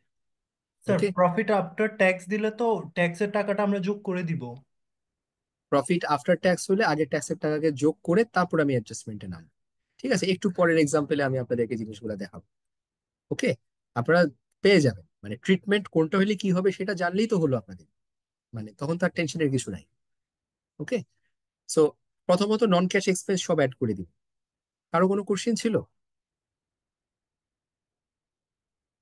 ওকে, তারপর হচ্ছে আমার গেইন হইলে আমি অ্যাড করি, সরি ডিডাক্ট করি, আর লস হইলে আমি তাকে অ্যাড করি। স্যার রাসেল? ডিপ্লিশন এক্সপেন্স আমরা সামনে পাবো হয়তো নাকি? হুম, মানে বুঝি নাই, ডেপ্রিসিয়েশন এক্সপেন্স কি পাবেন? না, উনি প্রশ্ন করতে চাচ্ছে ডিপ্লিশন এক্সপেন্সটা নিয়ে, মনে হয় সম্ভবত ওনার ক্লিয়ার করে তো। ডেপ্লিশন এক্সপেন্স, ঠিক আছে, আরো 2টা মিনিট আমি নষ্ট করবো এখন, ঠিক আছে। ডেপ্লিশন এক্সপেন্স হচ্ছে সোজা কথা, আমি আজকে একটা পাওয়ার প্ল্যান্ট দিয়ে করলাম, যেমন রূপপুর মানে মানে পাওয়ার প্ল্যান্ট যেটা আছে, ঠিক আছে। এই জিনিসটা আপনাকে একটা সময় কি করতে হবে, তাকে ডিসম্যান্টেল করতে হবে, নাহলে আপনার পরিবেশের জন্য এটা ক্ষতিকর। আপনি করবেন কি, এই পাওয়ার প্ল্যান্টটা যদি 10 বছর ইউজ করেন, তাহলে 10 বছর পর এই পাওয়ার প্ল্যান্টটাকে আপনি কি করবেন, ডিকমিশন করবেন। সো ডিকমিশন মানে হচ্ছে কি, এটাকে আপনার ভেঙে চুরমার করে দিতে হবে, রাইট। এন্ড সেটার জন্য কি হচ্ছে, আমার একটা কস্ট ইনকার করবো আমি, এতটুকু বুঝতে পারছেন? একটা কস্ট ইনকার করব আফটার 10 ইয়ার্স। সো আমি আজকে থেকে বসে বসে আমি কি করতেছি, একটা চার্জ, একটা এক্সপেন্স চার্জ, যদি 100 টাকা লাগে আমার ডেপ্রিসিয়েশন এটাকে ভেঙে ফেলতে, আমি প্রতি বছর 10 টাকা 10 টাকা 10 টাকা করে আমি একটা অ্যাডমিন এক্সপেন্স একটা চার্জ নিচ্ছি। এটাই হচ্ছে আমার ডিপ্রিশন এক্সপেন্স। এবার ক্লিয়ার? জি স্যার। ওকে, ঠিক আছে। সো অ্যাড ব্যাক নন ক্যাশ এক্সপেন্স যা পাবো অ্যাড ব্যাক করবো। এবার আসল জিনিসটা যেটা সেকেন্ড মানে পার্টটা, এটাও অনেকের জন্য কনফিউজিং হয়, সেটা হচ্ছে আমার গেইন হইলে আমি ডিডাক্ট করি, আর লস হইলে আমি অ্যাড করি। এই গেইন আর লস কিসের? এই গেইন লস কিন্তু আপনার প্রফিট আর লস, এই গেইন লস হচ্ছে আপনার fixed asset. Yes, fixed asset যখন আপনি বেচে দিবেন, বেচে দিয়ে যদি গেইন করেন, এই গেইনটাকে আপনি এখন কি করছেন, ডিডাক্ট করেন। কখনো মনে হচ্ছে যে কেন এটাকে আমি ডিডাক্ট করছি গেইনটা? জি স্যার। Tell me. স্যার আমরা তো প্রসিডসটা ওইখানে যোগই করতেছি, আর এটাও যদি আমরা যোগ করি তাহলে তো আমাদের ডাবল টাকা যোগ হয়ে যাচ্ছে। Not really, not really. আমাকে আগে দেখতে হবে যে আমি এখন কি নিয়ে কাজ করছি। স্যার এটা আমাকে, হচ্ছে আমার অপারেটিং অ্যাক্টিভিটির পার্ট না, এই জন্য। ইয়েস, ঠিক আছে, এই যে এটা বলি আছে, ওই শোভন যেটা বলছে he is partially correct, but the actual statement is আমার বিজনেস এখানে একটা cash flow from operating activities. আমার বিজনেস মেইন সোর্সের যে টাকা পয়সা আসে, ক্যাশ ফ্লো আসছে, আমি খালি সেটাকেই কনসিডার করব। প্রথমত গেইন যেটাকে আমি রেকগনাইজ করে আসছি নেট প্রফিট থেকে, ঠিক আছে, এই গেইনটা কিসের? এটা কি আমার গুডস সার্ভিস সেল করে গেইন? তা তো না, এই গেইনটা তো হচ্ছে আমার ফিক্সড অ্যাসেট বেচে গেইন। এন্ড ফিক্সড অ্যাসেটটা কিসের পার্ট? ওটা হচ্ছে আমার ইনভেস্টিং অ্যাক্টিভিটির পার্ট। তাহলে অপারেটিং অ্যাক্টিভিটির মধ্যে যদি কোনো গেইন রেকগনাইজ করে থাকি, তাহলে তাকে কি করতে হবে আমার? বাদ দিতে হবে। এক্স্যাক্টলি, ঠিক আছে। আর যদি লস রেকগনাইজ করে আসি, ওই লসটারে আমার অ্যাড ব্যাক করতে হবে। ঠিক আছে স্টুডেন্টস, এটা খুব কনসেপ্টের জিনিস, এগুলো খুব ইন্টারেস্টিং। লাস্টেরটা হচ্ছে যেটা আপনারা সহজে সবাই খুব ভালো করে জানেন, যে change in non cash current asset and current liability. ওই যে আমরা যেটা কারেন্ট অ্যাসেটের মধ্যে দেখি, যে আমার কারেন্ট অ্যাসেট যদি বেড়ে যায়, স্টক বেড়ে যায়, ইনভেন্টরি বাড়লো, ঠিক আছে, আমার রিসিভেবল বাড়লো বা অ্যাডভান্স প্রিপেমেন্ট বাড়লো, এই জিনিসগুলো বাড়লে বা কমলে আমার এখানে একটা নেট অ্যাডজাস্টমেন্ট হয়। ঠিক আছে, আবার কারেন্ট লায়াবিলিটি যদি বেড়ে যায়, ঠিক আছে, বা লায়াবিলিটি যদি কমে যায়, তাইলেও আমার এখানে একটা অ্যাডজাস্টমেন্ট থাকে। সেটা পজিটিভ না নেগেটিভ একটু পরেই আমরা এতে দেখবো। বাট আপাতত দৃষ্টিতে কি বুঝতে পারছেন যে নেট প্রফিট যেটা আমি নিচ্ছি, প্রথম কথা হচ্ছে net profit can be any three: profit before tax, after tax, or profit before and after tax. ঠিক আছে, এই তিনটা। বাট আমাদের জন্য এক্সামের জন্য সবচেয়ে বেস্ট আইটেম হচ্ছে প্রফিট বিফোর ট্যাক্স, স্টুডেন্টস, বা নিজেরা যদি ক্যালকুলেশন করেন কিছু না দেওয়া থাকে। ওকে। আর দ্বিতীয়ত হচ্ছে এই non cash gain loss adjustment আর non cash current asset and current liability. এখানে একটা ওয়ার্ড খেয়াল করবেন, নন ক্যাশ কারেন্ট অ্যাসেট বলেছি, এটা কেন জানেন? কারণ কারেন্ট অ্যাসেটে কি থাকে? স্টক, রিসিভেবল, অ্যাডভান্সেস, আর একটা ক্যাশ জিনিস ক্যাশ থাকে, equivalent. Cash and cash cash equivalent equivalent. থাকে। সো নন ক্যাশ যখন বলবো, কেউ ক্যাশের ব্যালেন্সের মুভমেন্ট দেখে এখানে নিয়ে আসবেন না, এন্ড এটাও এখনো অনেকে করে। ঠিক আছে, এই জন্য এই নন ক্যাশ ওয়ার্ডটাকে এমফাসিস দেওয়া হচ্ছে। আচ্ছা, এটা দেখে আমাকে বলে, যেটা একেবারে টেক্সট বুক আমার ক্যাশ ফ্লো কোশ্চেন ব্যাংক থেকে আনা, which is an example of cash flow from operating activity. এই চারটার কোনটা? Sir D. কি মনে হলো এত কিছু দেখে? ঠিক আছে, চিন্তা করে বলেন যে cash flow from operating activities, আপনি লেন্ডারকে ইন্টারেস্ট এ পে স্যার, করছেন, সরি স্যার, এ এ হবে। ঠিক আছে, স্যার সি ওটাই হবে, C. C. None of the above. এটা এই জন্য বলি আপনাদেরকে এখনো অনেক জায়গাতে কিছু কনফিউশন রয়ে গেছে। ওকে, জাস্ট একটা কথা বলি, আপনি বিজনেস করতে গেলে আপনি যে লোন নিয়েছেন, ঠিক আছে, লোন নেওয়াটাকে আমরা কি বলি? কোন অ্যাক্টিভিটি? Financing sir. ফাইন্যান্সিং। কিন্তু লোনের ইন্টারেস্ট যখন আপনি পে করেন, এটা আসে কোথায়? Finance cost. অপারেটিং হবে স্যার। অপারেটিং আসে, নট ফাইন্যান্সিং। ঠিক আছে, অপারেটিং আসে। এখন কথা হচ্ছে কেন অপারেটিং আসে, আমি আপনাদের কাছ থেকে এটা এক্সপেক্ট করি। আসার মেইন কারণ হচ্ছে আমি যখন প্রফিট ক্যালকুলেট করে আসি, ঠিক আছে, বিজনেস করতে গেলে সেটা আমার অপারেটিং, এটা আমার ফাইন্যান্স কস্টের পার্ট হিসাবে থাকে। সো নেট প্রফিট আসতে গেলে বা প্রফিট আফটার ট্যাক্স আসতে গেলে বা বিফোর ট্যাক্স আসতে গেলে আমাকে অলরেডি ইন্টারেস্ট এক্সপেন্স কিন্তু ডিডাক্ট করে আসতে হয়। So this is PNL item. আর একটা কথা আমি বলেছি যে পিএনএল আইটেম আপনার কি? এটা operating current activity. Expense sir, current expense. Right, you are. Okay. So এই জন্য খেয়াল করতে হবে, এটা দেখতে হবে জিনিসটা। পরেরটা যেমন সহজ, সে receipt of cash from sale of capital stock, এটা ফাইন্যান্সিং অ্যাক্টিভিটি, সোজা কথা। তারপর payment of cash dividend to the company stockholders, সেটা আমার ফাইন্যান্সিং অ্যাক্টিভিটি, ডিভিডেন্ড যখন পেমেন্ট করি। ওকে, এই নাম্বারটা। ঠিক আছে। সো এই অঙ্কটা যদি আমরা দেখি, সবার আগে আমরা প্রফিট নিয়ে যে শুরু করেছি, কোন প্রফিট নিয়ে শুরু করেছি বলেন? আমার এখানে প্রফিট আছে কতগুলা? একটা হচ্ছে income before income before tax, income tax. Income tax. ঠিক আছে, আমি এটা দিয়ে স্টার্ট করতে পারি, আমি জি। চাইলে এটা করতে পারি। আমি ইচ্ছা করে এখানে ডিফারেন্ট অ্যাপ্রোচটা এখানে রেখেছি, কারণ বইতে আপনাদের আছে ইনকাম বিফোর, মানে প্রফিট বিফোর ট্যাক্স দিয়ে, কিন্তু মাঝে মধ্যে আমাদের কোশ্চেন ব্যাংক ছোট ছোট যে সামগুলো আসে সেইখানে আসে আমাদের প্রফিট আফটার ট্যাক্স দিয়ে। ঠিক আছে, সো আমি এখানে এক্সাম্পলটা প্রফিট আফটার ট্যাক্স দিব, বইটা যখন প্র্যাকটিস করাবো তখন আপনাকে প্রফিট বিফোর ট্যাক্স দিয়ে আমি প্র্যাকটিসটা করাবো। ওকে, সো এখানে এটা নিয়ে ঘাবড়ানোর কিছু নাই, আপনাদেরকে আমি একটু অ্যাসিওর করে দিচ্ছি। সো এখানে আমি নিচ্ছি যে কোনো প্রফিট, দুইটা নিতে পারি, প্রফিট বিফোর ট্যাক্স আর প্রফিট আফটার ট্যাক্স। সো আমার যদি চয়েস হয় এখন প্রফিট আফটার ট্যাক্স, তাহলে আমাকে সবার আগে কি কাজ করতে হয় স্টুডেন্টস? ট্যাক্সটা যোগ করে ট্যাক্সটা দিতে বাদ হবে। দিয়ে দিতে ট্যাক্সটা হবে। বাদ দিতে হয় স্যার। ট্যাক্সটা অ্যাড করতে হয় ও স্যার, সরি স্যার, অ্যাড করতে হয়।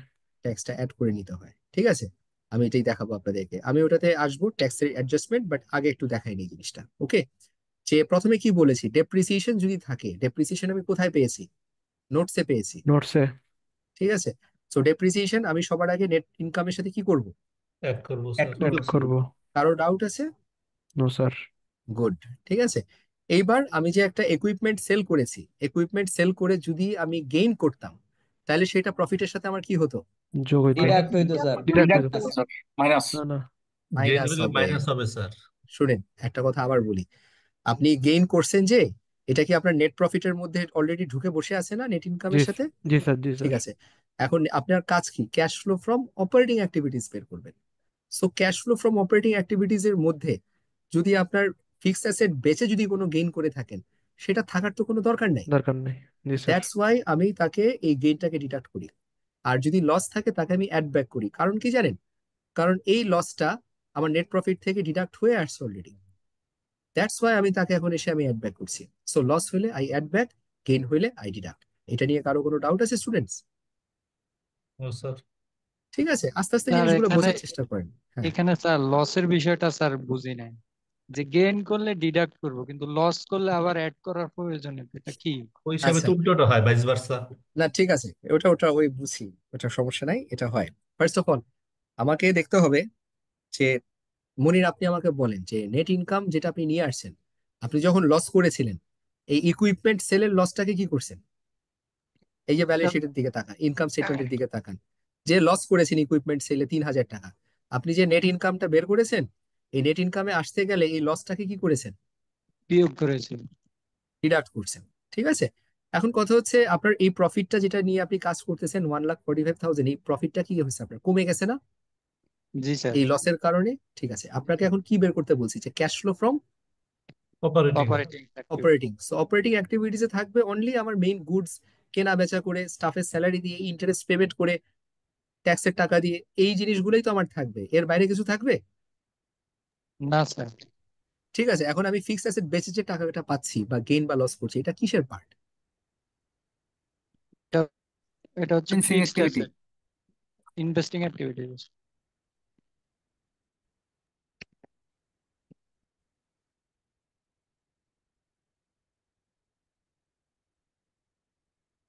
কি করছে? কমায় দিছে। ধরতে পারতেছেন আপনারা? লাইন চলে গেছিল স্যার, শুনি নাই আবার। লাস্ট এক স্যার মিনিটের বুঝতে কথা পারি। শোনা যায় নাই। আচ্ছা ঠিক আছে, আবার আমি রিপিট করি। সোজা কথা, আমার নেট প্রফিটের যে ফিগারটা আছে, এই ফিগারটা তো অলরেডি অ্যাডজাস্টেড ডাউনওয়ার্ডস হয়ে গেছে। ঠিক আছে, যখন আমি নেট প্রফিট নিয়ে বলছি, নেট প্রফিট কিন্তু ওভারঅল নেট প্রফিট। কিন্তু আমি যখন আপনাকে বলছি যে cash flow from operating activities, ঠিক আছে, তখন যখন আমি এই 1,45,000 নিয়ে কাজ করছি, তার মধ্যে তো আমার ইনভেস্টিং অ্যাক্টিভিটিস এর এলিমেন্ট আছে। সেটা কোনটা? এই যে ইকুইপমেন্ট বেচে যে লসটা আমি করেছি, তাই না? এটা কি ধরতে পারছেন একটু? জি স্যার। জি স্যার। আমার এই নেট প্রফিটের ভেতরে আমার ইনভেস্টিং অ্যাক্টিভিটিস এর একটা পার্ট আছে, যেটা কিনা আসলে এখানে থাকার কথা না। সেটাকে আমার এখান থেকে কি করতে হবে, মানে বের করে দিতে হবে, সোজা কথা, এটার ইম্প্যাক্টটা। ঠিক আছে, গেইনটা আপনারা খুব সহজে বুঝেন যে গেইন হয়েছে, ভালো কথা, গেইনটাকে আমার অ্যাডেড ভ্যালু, আমি গেইনটা বাদ দিয়ে দিলাম। কিন্তু লসটাকে আপনারা কি করতে, মানে লসটাকেও আপনারা কনফিউজড হয়ে যাচ্ছে। ঠিক আছে, আর লসের। আরেকভাবে আমরা বলতে পারি বিষয়টা এইভাবে যে ফিনান্সিয়াল অ্যাক্টিভিটিস এর যে আইটেমটা এখানে আছে, যদি না থাকতো তাইলে নেট প্রফিটটা আমার বেড়ে যেত। সেইটা তো অবশ্যই, এটা কিন্তু ওই যে এটাও সবার জন্য এটা সহজ হয়ে ওঠে না। ঠিক আছে, এখানে মেইন প্রবলেমটা হচ্ছে যে অলরেডি যেটা ডিডাক্টেড, খেয়াল করেন, অলরেডি ডিডাক্টেড। দ্যাটস ওয়াই লসের কারণে আমার কমে আছে ব্যালেন্স, তাই আমি তাকে অ্যাড করছি। আর জি গেইনের কারণে আমার বেড়ে আছে, এই কারণে তাকে আমি ডিডাক্ট করছি। কিন্তু মানে কনসেপ্ট ওইভাবে যেতে হবে যে এটা তো আমার ইনভেস্টিং অ্যাক্টিভিটিজ এর পার্ট। সো ইনভেস্টিং অ্যাক্টিভিটির যদি কোনো ব্যালেন্স আমার ব্যালেন্সকে যদি বাড়িয়ে দেয়, তাহলে তাকে আমাকে কি করতে হবে? কমাতে হবে ডিডাক্ট স্যার। করে দিতে হয়। আর ইনভেস্টিং অ্যাক্টিভিটির কোনো আইটেম যদি আগে আমাকে ডিডাক্ট করে আসে, তাহলে তাহলে সেটা তাকে স্যার এখন বাড়াতে হবে। অ্যাড করতে হবে। এটা যদি আপনারা নাও জানতে চান, দিস ইজ ইয়োর ওয়ে। আমি পরে যেটা দেখাচ্ছি, যে লস হলে অ্যাড করবেন, গেইন হলে ডিডাক্ট করবেন। ঠিক আছে, আশা করি এতটুকুতে সমস্যা হবে না। সো এখানে আমরা লস করেছি, আমি প্রফিটের সাথে অ্যাড ব্যাক করে দিয়েছি। ওকে, এইবার আপনাদেরকে যেটা বললাম যে আমার নন ক্যাশ কারেন্ট অ্যাসেটের যে ব্যালেন্স মুভমেন্ট আছে, ঠিক আছে, সেই ব্যালেন্স মুভমেন্টটার দিকে আমাকে খেয়াল রাখতে হবে। ওকে, আমার অ্যাকাউন্টিং স্টেটমেন্টে যদি আমি ব্যালেন্স শিটে যদি দেখি, আমার ব্যালেন্স শিটে কি আছে? এই যে non cash current asset, right? Accounts receivable তো আমার নন ক্যাশ কারেন্ট অ্যাসেট। আমার ছিল হচ্ছে 30,000, এটা হয়ে দাঁড়ালো কত? 20,000। তার মানে কি আমার কারেন্ট অ্যাসেট কমলো না বাড়লো? কমে কমেছে গেছে। স্যার। ঠিক কমলো আছে, স্যার। কারেন্ট অ্যাসেট যদি আমার কমে যায়, এটার মানে কি? আজকে আপনার অ্যাকাউন্টস রিসিভেবল কমে যাওয়া মানে কি? আপনার পেমেন্ট কাস্টমার করে আপনাকে ক্যাশ বাড়ছে ক্যাশ স্যার। বাড়ছে। ক্যাশ স্টক টাকা ভেরি পেয়ে গুড, গেছি স্যার। ক্যাশ বেড়ে ঠিক আছে, এক্সেলেন্ট। এই জিনিসগুলা আপনার নিজেরাই আপনারা বলতে পারেন। সো যখন আমার ক্যাশ কমে যাচ্ছে, সরি, অ্যাকাউন্টস রিসিভেবল কমে যাচ্ছে, মানে আমার ক্যাশ বাড়ছে। তাইলে decrease of accounts receivable signifies what? Increase in cash. আমি এটাকে অ্যাড করে দিব। রাইট। ঠিক আছে, নাম্বার টু, ইনভেন্টরি। ইনভেন্টরি যদি 10,000 থেকে 15,000 টাকা হয়, এটার মানে কি আমার ইনভেন্টরি আরো আউটফ্লো হচ্ছে স্যার। বাড়ছে। বাড়ছে। Very good. সো আমার যখন ইনভেন্টরি বাড়ে মানে হচ্ছে আমি ক্যাশ কমে পেমেন্ট করছি, ক্যাশ কমে Cash যাচ্ছে flow. আর কি আমার, ক্যাশ ঠিক কমে আছে। সো গেছে। ক্যাশ আউটফ্লো, তার মানে কি আমার অ্যাসেট যদি আমার বাড়ে, তাহলে ক্যাশ খেয়াল কমবে। করেন, কারেন্ট অ্যাসেট যদি বেড়ে যায় তাহলে আমার ক্যাশ কমে যাবে। আবার কারেন্ট অ্যাসেট যদি আমার কমে যায়, ঠিক আছে, একটু আগে যেটা দেখছেন যে অ্যাকাউন্টস রিসিভেবল যদি কমে যায় তার মানে হচ্ছে আমার ক্যাশ বেড়ে বাড়বে। গেছে। বেড়ে গেছে। হ্যাঁ, that's the relationship between this. Okay. আর প্রিপেইড এক্সপেন্সও হচ্ছে আমার একটা কারেন্ট অ্যাসেট, এন্ড এটা নন ক্যাশ কারেন্ট অ্যাসেট। আমি যে দেখতে পাচ্ছি 1,000 থেকে 5,000 হয়ে গেছে, তার মানে আপনার রেন্টের প্রিপেমেন্ট আগে দিয়েছিলেন 1,000 টাকা, এইবার রেন্টের জন্য প্রিপেমেন্ট করে দিয়েছেন 5,000 টাকা, ধরেন 4 মাসের রেন্ট অ্যাডভান্স দিয়ে দিয়েছেন, ঠিক আছে। সো এই কেসে প্রিপেমেন্ট বেশি হওয়া মানেও হচ্ছে আমার ক্যাশ আউটফ্লো। সো একটা লজিক হোল্ড করে, যখন আমার ব্যালেন্স বেড়ে যায় আমার ক্যাশ কমে গেছে, আর ব্যালেন্স কমে যাওয়া মানে হচ্ছে আমার ক্যাশ বেড়ে যাওয়া। Is this clear? Yes, sir. Struggle sir আছে? মূল Good. কানেকশন হলো টাকার সাথে। হ্যাঁ, ক্যাশ ফ্লোটাই আসলে এইভাবে বিহেভ করে আর কি আপনার, ঠিক আছে। সো যেহেতু আমার অ্যাকাউন্টস রিসিভেবল কমে গেছে, এটাকে আমি নেট প্রফিটের সাথে অ্যাড করছি, ঠিক আছে। তারপর আবার ইনভেন্টরি যেহেতু বেড়ে গেছে, এটাকে নেট প্রফিটের সাথে মাইনাস করছি, ঠিক আছে। প্রিপেইড এক্সপেন্স যেহেতু আমার বেড়ে গেছে, আমার যেহেতু, তার মানে কি আমার ক্যাশ আউটফ্লো হয়েছে স্যার। কমে গেছে, আমি এটাকে ডিডাক্ট করেছি। ওকে, এইবার আমরা আসি আমাদের নন ক্যাশ কারেন্ট লায়াবিলিটি। সো এখানে আমাদের দুটা ফিগার ছিল, একটা হচ্ছে আমার অ্যাকাউন্টস পেয়েবল আর একটা হচ্ছে income tax payable. So accounts payable বেড়ে গেছে, একটা জিনিস আমাকে বলেন অ্যাকাউন্টস পেয়েবল বেড়ে যাওয়া মানে কি? স্যার ইনফ্লো ক্যাশ হয়েছে স্যার। ইনফ্লো হওয়ার ইনফ্লো টাকা হয়েছে স্যার, ধার। ক্যাশ ইনফ্লো হয়েছে। তার বাকিতে পণ্য বেশি ক্রয় করা হয়েছে বাট পেমেন্ট করা হয়নি। ঠিক আছে, এটা হ্যাঁ, সেকেন্ডটা কারেক্ট। আমি একটা জিনিস বলি, এটা ঠিক আছে, এটা আমি অ্যাকচুয়ালি এভাবে মনে করতাম, এটা ইনফ্লো না। এটা হচ্ছে আজকে যদি আমি রাসেলকে যদি আজকে 10 টাকা আমার বকেয়া আছে, ঠিক আছে, পরের মাসে গিয়ে দেখা গেল এটা 50 টাকা হয়ে গেছে, তার মানে আমি রাসেলকে আমি টাকা দিচ্ছি না। তো রাসেলকে টাকা দিচ্ছি না, আমার পেয়েবল বেড়ে যাওয়া, তার মানে কি আমার ক্যাশ পেমেন্ট হচ্ছে না, খরচ ক্যাশ বেশি আউটফ্লো বেড়ে হচ্ছে না, বেড়ে যাচ্ছে স্যার।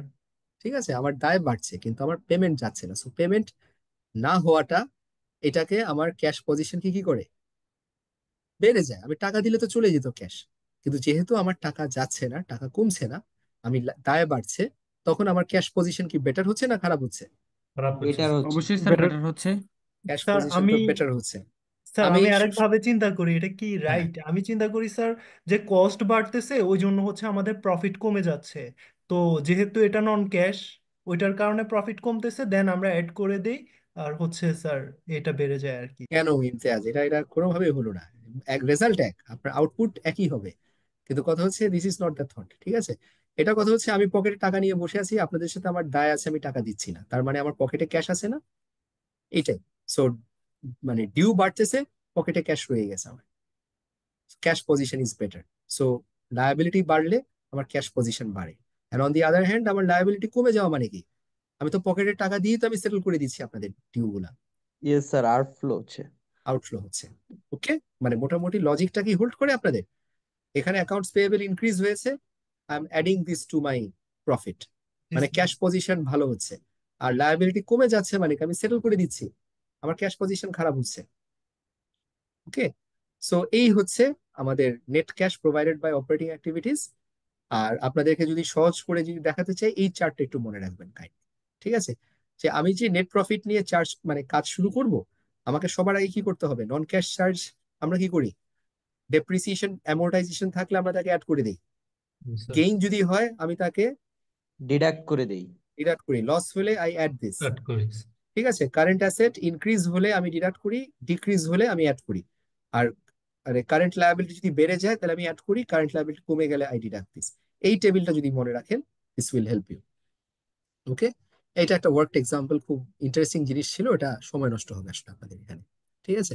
ওকে, এবার একটা একটা করে আমরা আসি। Cash flow from operating activities শেষ, ঠিক আছে। এখন আসবো আমরা ইনভেস্টিং এন্ড ফাইন্যান্সিং এ কি গল্প আছে। আমরা একটা জিনিস আপনাদেরকে বলেছিলাম যে নন ক্যাশ ট্রানজেকশন, যে ল্যান্ড পারচেজ করেছে লং টার্ম বন্ড ইস্যু করে, তার মানে এখানে কি কোনো ক্যাশ ট্রানজেকশন হয়েছে? না না sir. Sir. No sir. That is very important, এটাকে আমরা বলি significant non cash investing and financing activity. And এই জিনিসটাকে আপনি কি কোনো জায়গায় কোথায় রেকর্ড করবেন ক্যাশ ফ্লো স্টেটমেন্টে? না নো স্যার। স্যার। বাট এটার কাজ কি এখানে শেষ? এটাকে কিন্তু ডিসক্লোজারে দিতে হবে, and that is extremely important. এই ডিসক্লোজারটা কোথায় থাকবে? IAS 7 এর নোটস টু দ্য ফাইন্যান্সিয়াল স্টেটমেন্টের পার্টি ডিসক্লোজার হিসাবে আপনাকে উল্লেখ করতে হবে। ঠিক আছে? এন্ড এখানে আপনারা খেয়াল করতে পারেন যে আপনার ল্যান্ড আসলো আর ওইদিকে বন্ড ইস্যু হয়ে গেছে। So bond is a liability, কিন্তু এই লায়াবিলিটির বদলতে আপনি ল্যান্ড পারচেস করছেন। Is this clear? Non cash কারো কোনো Yes, কনফিউশন sir. হবে? এইবারগুলো সহজ। আপনাদেরকে যেটা দেখাই যে আমার ক্যাশ ফ্লো ফ্রম এই নন ক্যাশ ট্রানজেকশন যেটা আছে সেটা জাস্ট আমরা ডিসক্লোজার হিসেবে দিব, কোনো ফাইন্যান্সিয়াল ইম্প্যাক্ট নাই। আচ্ছা, ফাইন্যান্সিং অ্যাক্টিভিটিসে এবার একটা জিনিস, যে আপনি অফিস বিল্ডিং যদি পারচেস করেন, ঠিক আছে, 1,20,000 টাকা ক্যাশ, এটা হচ্ছে সবচেয়ে সহজ এক্সাম্পল। আপনি কি করবেন? ক্যাশ আউটফ্লো, হ্যাঁ, ক্যাশ আউটফ্লো হিসাবে নিয়ে আসবেন। So purchase of building, cash outflow from investing activities. Okay, এরপর আরেকটা জিনিস আছে, আমি ইকুইপমেন্ট, এইবার হচ্ছে একটু ট্রিকি ব্যাপারটা। এখানে দুটো জিনিসই আছে, আমি বলি সহজ করে, বাট দুইটা কনসেপ্ট আপনাদের ক্লিয়ার হয়ে যাচ্ছে। ওকে, আপনার ওপেনিং ইকুইপমেন্টের ব্যালেন্স কত ছিল স্টুডেন্টস? দেখাই, খুব মনোযোগ দিয়ে দেখেন। ওপেনিং আমার ইকুইপমেন্টের ছিল, ব্যালেন্স কত ছিল? 10,000। 10,000 টাকা। ঠিক আছে, আর ক্লোজিং ব্যালেন্স কত? 27,000 টাকা। তাহলে যে কোনো লেম্যান হিসাবে চিন্তা করলে মনে হয় না আমার 17,000 টাকা আমার ফিক্সড অ্যাসেট পারচেজ হয়েছে? Yes, sir. জি স্যার। আচ্ছা, সো যদি কোনো সেল না থাকতো, যদি নোটসে কোথাও যদি সেল না পান, আপনি কনফিডেন্টলি ধরে নিতে পারেন যে এটা আমার ইনক্রিজ। তারপর একটা জিনিস খেয়াল করতে হবে, এই যে ইনক্রিজটা হলো এর মধ্যে কতটুকু ক্যাশ এন্ড কতটুকু আমার ক্রেডিটে। যদি এরকমই হতো যে 10 থেকে 27 হলো, ঠিক আছে, 17,000 টাকা বেড়েছে আমার ফিক্সড অ্যাসেট, কিন্তু দেখা গেল 17,000-এর মধ্যে আমি অ্যাকচুয়ালি 10,000 টাকা ক্যাশে কিনেছি, 7,000 টাকা হচ্ছে আমার ক্রেডিটে আছে, তাহলে কি আপনি 17,000 টাকা দেখাতে পারবেন? না No, স্যার, sir. 10,000 টাকা দেখাবো। শুধু 10। এই জন্য নোটস পড়বেন, এক্সামে এটা আসবে এই জিনিসগুলা। ঠিক আছে, আর আমি যখন এখানে দেখতে পাচ্ছি, ভালো কথা যে আমার 17,000 টাকা বেড়েছে, So আমি তো খুব কনফিডেন্টলি তো বলতে পারছি না যে 17,000 টাকাই আমার ইনক্রিজ হয়েছে, আমাকে আরো খেয়াল করতে হবে যে এখানে কোনো সেলস আছে কিনা। ঠিক আছে, তাহলে আমরা যে এই সেকেন্ড পয়েন্টে দেখছি যে আমার ইকুইপমেন্ট সেল হয়েছে, ঠিক আছে, এই ইকুইপমেন্টের কস্ট কত ছিল? 8,000 টাকা। 8,000 টাকার আমার সেল হয়েছে। ওকে, তাহলে আমাকে যে কাজটা করতে হবে, দেখেন স্টুডেন্টস, 10,000 টাকা থেকে 27,000 টাকা, আমি দেখে খুব কনফিডেন্ট ফিল করছি যে আমার 17,000 টাকা আমার এখানে অ্যাসেট ইনক্রিজ হয়েছে। আসলে তো তা না, অ্যাসেট তো আরো বেশি ইনক্রিজ হয়েছে, কেন সেটা? স্যার বিক্রি করে দিছে যে ওইটা তো কমে গেছে, তো টোটালি তো আরো বেশি পারচেস করায় Yes, 27,000 হয়েছে। এটা কমে আরো বাড়ছে। ঠিক আছে, দ্যাটস ওয়াই আমি আপনাদেরকে বলবো এই 17-এর সাথে অ্যাড করবেন কত? 8,000। 17 স্যার যেটা আমি 8,000। সেল করে দিছি। Always the cost. এখানে তিনটা ভ্যালু আছে, আমি বলি স্টুডেন্টসরা কনফিউজ করে, একটা নেট বুক ভ্যালু আছে, একটা কস্ট আছে, আর একটা হচ্ছে আমার সেলস প্রসিডস আছে। সো সেলস প্রসিডস তো প্রশ্নই আসে না। ঠিক আছে, দ্বিতীয় কথা হচ্ছে সেলস প্রসিডসটা কোথায় যাবে? দেখি কুইকলি কেউ বলতে পারেন ইনভেস্টিং কিনা। স্যার।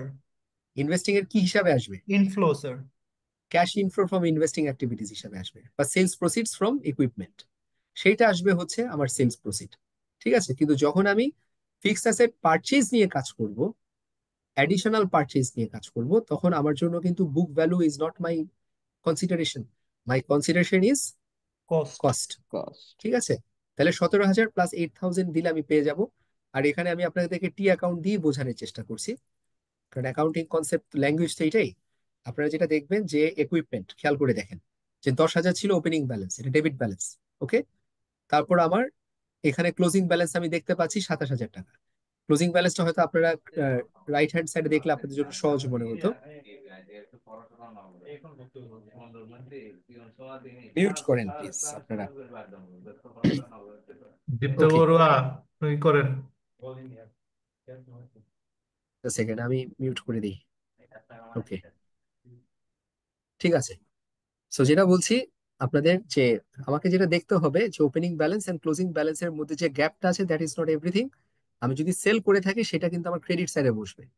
ঠিক আছে, ক্রেডিট সাইডে বসলে আমার মিসিং ফিগারটা কি এখন বেশি হয়ে যাচ্ছে না? That is the thing. আমি এটা কখনো টি অ্যাকাউন্টও করি না, আমি একদম মুখে মুখে করে ফেলি সবসময়। ঠিক আছে, আমার নেট, আমার যে ইনক্রিজটা হয়েছে তার সাথে যেটা সেল হয়েছে তার কস্টটাকে আমি অ্যাড করে দিই। That is it, that is my cash flow from what?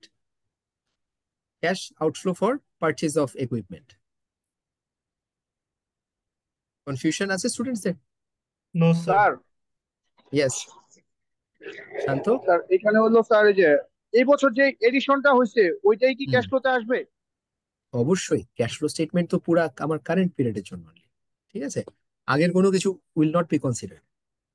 Okay, so একটা জিনিস এখানে বলি, এই ফিক্সড অ্যাসেটে 3 দিক দিয়ে আপনাকে ইম্প্যাক্ট করবে স্টুডেন্টস, এটা একটু খেয়াল করবেন।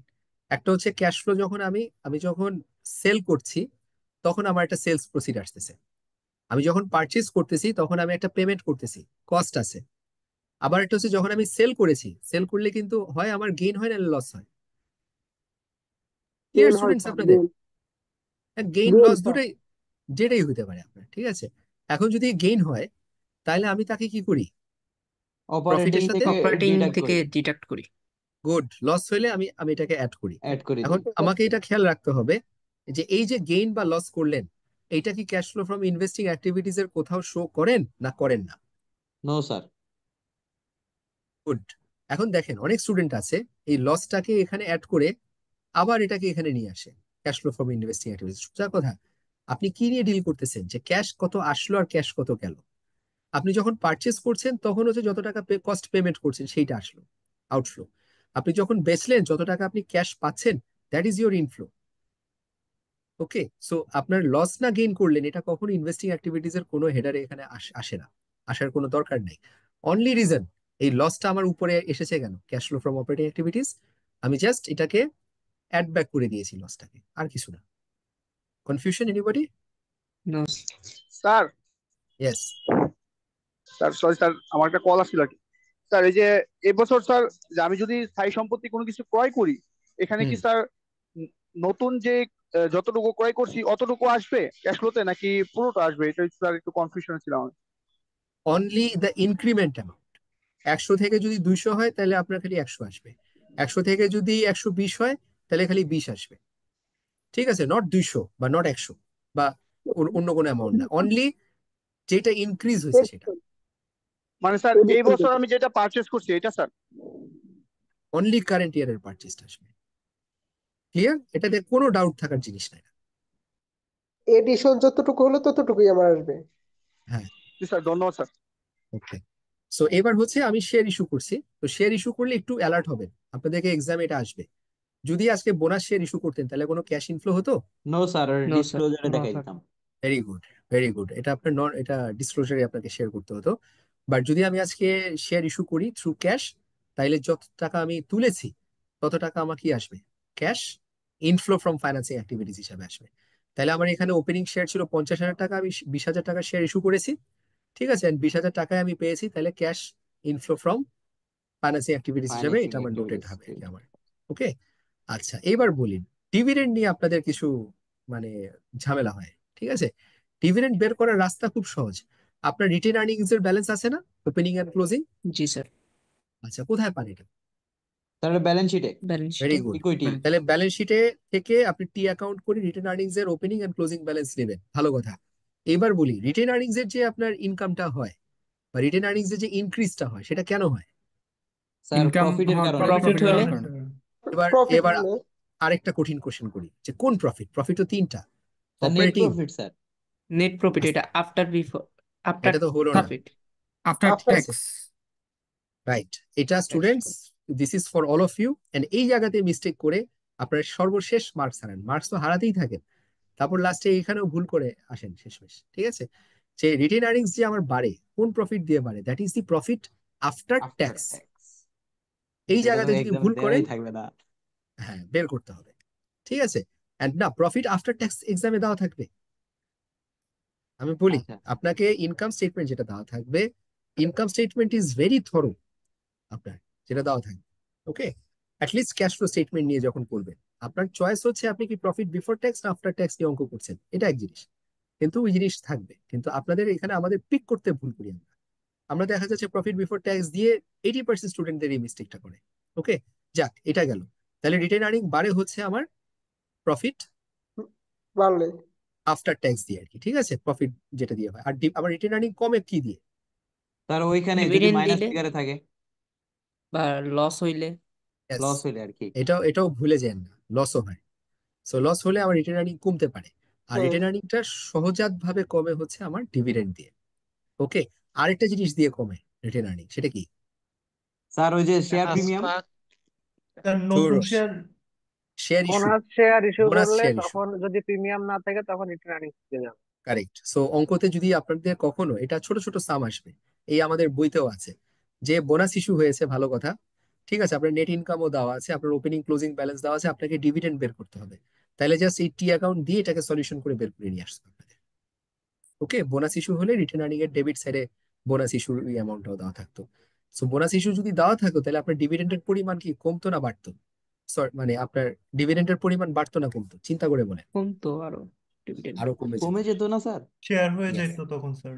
ইয়েস, কমে আসতে হবে। তো এই জায়গাগুলো খেয়াল রাখতে হবে আমাদের অঙ্ক করার সময়। সো দ্যাট ইজ ইট, আরেকটা কত রিলেটেড। পেমেন্ট অফ ক্যাশ ডিভিডেন্ডস, এটাই। এই জন্য আমি এই চ্যাপ্টারটা সবার শেষে পড়াই। আপনাদের একজন স্টুডেন্ট আমাকে বলেছিলেন যে ক্যাশ ফ্লোটা কেন আগে করি না, কারণ ক্যাশ ফ্লোর সাথে আমাকে প্রতিটা কনসেপ্টস ধরো হয়ে যাওয়ার পর হচ্ছে ক্যাশ ফ্লো স্টেটমেন্ট।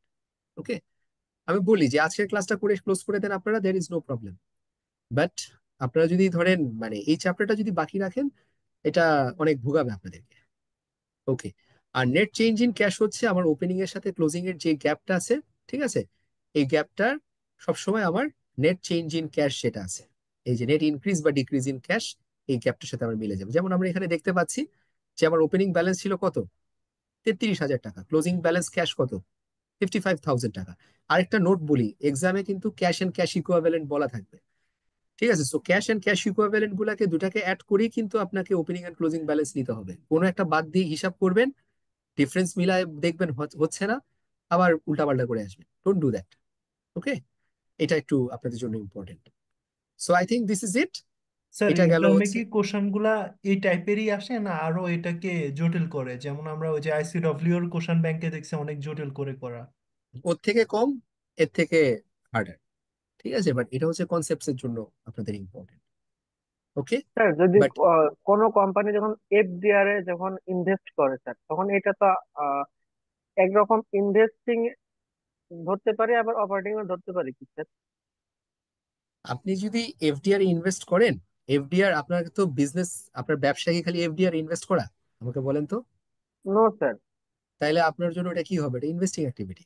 আর ইনভেস্টিং অ্যাক্টিভিটি থেকে মানে আপনি ওটা তো cash outflow from purchase of FDRs, আর এফডিআর থেকে যদি ইন্টারেস্ট পান, সেটা কি হবে?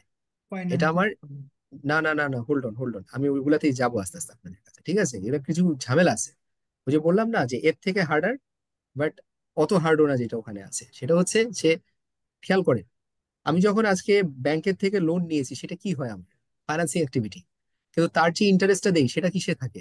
অপারেটিং।